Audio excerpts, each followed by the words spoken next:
உலகத்துல உள்ள எல்லாரும் இப்படித்தான் பிறந்து வாழ்ந்து இறக்கணும்னு விதியை எழுதி அனுப்புவதாக சொல்லப்படும் பிரம்மாவும், அவர்கள் வாழும் காலத்துல அவர்களை காப்பதாக சொல்லப்படும் விஷ்ணுவும் அவரவர் செய்த புண்ணியத்தின் பயனாக இறைவனால் நமக்கு கொடுக்கப்பட்ட பதவி என்பதை மறந்து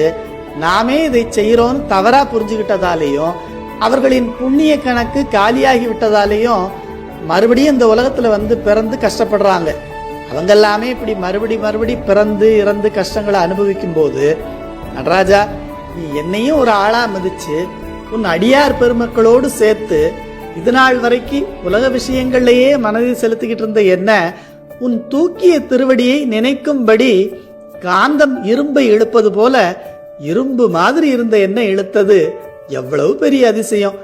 எழுத்து விதிக்கை விதியே அளிக்கும் என் ஈசா அம்மாள் அழித்து பிறப்பிப்பை மாலையனோரை அம்மக்கள் நிற்க